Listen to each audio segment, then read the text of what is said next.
رمضان، يا رمضان. ايوه يا استاذ ايمن. انت فين يا رمضان؟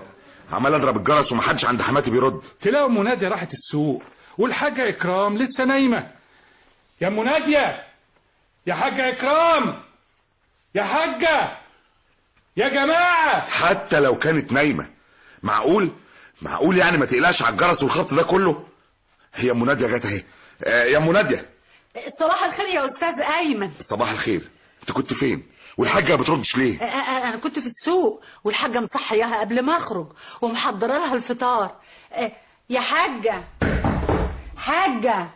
يا حاجه اكرام، الحاجه ما بتردش ليه؟ يمكن تكون قاعده الناحيه التانيه في الجنينه. ابدا، ما انا جايه من هناك ولقيت الباب الجنينه مقفول، ولو اني خرجت منه سايباه مردود. يا اختي هو ايه القلق ده بقى؟ يا حاجه اكرام، حاجه اكرام. وانا ما افتكرش ان رانيا مراتي ولا اخوها سمير يكون حد منهم معاه المفتاح. وافرض معاهم المفتاح يا بيه، هنستناهم لما يرجعوا من اشغالهم؟ معقوله دي؟ لا الحكايه ما تطمنش. انا خايفه لا تكون الحاجه اتكعبلت في حرف السجاده ولا وقعت واغمى عليها. خلاص شوف لنا حد يفور الكالون يا رمضان. حماتي فعلا ممكن تكون في مشكله وتضييع الوقت كده خطر. يا لهوي، الحقوا، الحاجه واقعه جنب السفره متخشبه. ستي اكرام. يا لهوي، يا ساتر يا رب. يا لهوي. الو، الاسعاف. اسعاف ايه يا باشا؟ البقاء لله. اطلب النجدة، الست مقتولة. يا لهوي. الشقة في الدور الأرضي وليها باب خلفي غير باب الشقة العمومي اللي في مدخل العمارة. باب يؤدي لجنينة صغيرة ومنها للشارع. وواضح يا فندم من وجود الأكل على السفرة وكمان أثاره على بق القتيلة إن الجاني قتلها وهي بتفطر. تمام.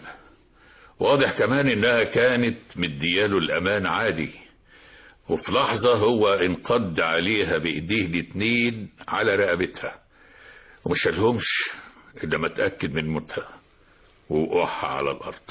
للأسف يا فندم لا يمكن تكون لإيديه أي آثار أو علامات على رقبة القتيلة، لأنه خنقها من فوق الطرحة اللي لفها بها رقبتها وفردة الحلق اللي وقع جنب الجثة، وكمان آثار العنف على إيدينا القتيلة بيأكدوا إن الجريمة كانت بقصد سرقة صاغتها. فعلا ومنادية الشغالة بتأكد إن القتيلة كانت لابسة غوايش وسلسلة وخاتم، ده غير الحلق اللي فردة منه وقعت من القاتل. إنما في حاجة أنا مندهش لها هنا في مسرح الجريمة، آثار الأقدام دي.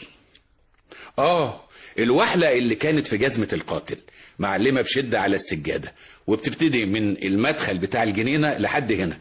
تبقى ليه الدهشة يا فندم؟ ما هو ده معناه ان الجاني دخل من باب الجنينة الخلفي. مش ده سبب الدهشة يا شريف؟ بص معايا كده.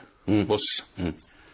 لو سلمنا ان القاتل دخل من باب الجنينة وجزمته اتوحلت من النجيلة بتاعتها، فده شيء طبيعي بقى انها تسيب اثار الوحلة اللي انت شايفها دي من عند المدخل لحد هنا. تمام. طيب ما هي نفس الاثار الموحلة دي برضو موجودة مرة تانية، بس المرة دي من عند باب الشقة العادي اللي من مدخل العمارة ولحد الجثة هنا عند السفرة. شايفها؟ ايوه فعلا يا فندم. طب صحيح ازاي؟ والمفروض ان الجاني قتلها وخرج زي ما دخل من الباب الخلفي. وبعدين في سؤال مهم تاني يا شريف. اتفضل يا فندم. ازاي الجاني دخل؟ مين اللي فتح له باب الجنينة؟ انا يا بيه اللي فتحت باب الجنينة وخرجت للسوق وسبته مردود ورايا. وليه ما قفلتهوش؟ متعودين على كده يا بيه، باب الجنينة مدام صحينا بنفتحه وبيفضل مردود كده بس لحد ما نيجي ننام. والحاجة إكرام الله يرحمها كانت بتقعد في الجنينة لحد ما الليل يليل، وهو كانت واحدة من الجيران تنزل لها شوية، أو الولية بتاعت الزبدة والبيض البلدي تدخل تبيع لها، أو الراجل أبو سيد بتاع البخور والسبح يدخل يبخر لها الجنينة ويريح شوية، أو عمر ابن أخوها وعمر ابن اخوها ده كان بيزورها دايما؟ لا يا بيه، ده عايش معاها. المرحومة خدته ربته بعد موت والده من يجي 10 سنين. امال هو فين؟ سافر امبارح يا بيه، سافر اسكندرية يومين عند والدته المتجوزة هناك. افهم من كده انكم مش عايشين هنا مع والدتكم يا مدام رانيا؟ لا، احنا كنا في زيارة للمرحومة كام يوم بس. امر محزن ان ده يحصل في وجودكم، وامر مستغرب كمان. ها؟ ليه مستغرب بحضرتك يعني يا فندم؟ يعني الست لوحدها من غيركم سنين وما حصلهاش مكروه، وعايشة بمنتهى الأمان، تقوم في الوقت اللي انتوا موجودين عندها وحواليها تتقتل؟ خرجت الساعة كام النهاردة؟ خرجت في ميعاد شغلي الطبيعي الساعة 8. ام نادية الشغالة قالت انكم ما بتزوروش المرحومة والدتكم خالص تقريبا الا لما كانت تشتكي من شوقها اليكم او تعيط لكم في التليفون يا اشرف. ليه فجأة قررت انت واختك رانيا تزوروها وكمان تقعدوا عندها كام يوم؟ امنا وقررنا نيجي نزورها. دي فيها اشمعنى وليه يا فندم؟ عاوز تقول انكم مثلا حسيتوا بالذنب فجأة كده من ناحيتها وقررتوا تشبعوها منكم؟ هو ده بالظبط يا فندم.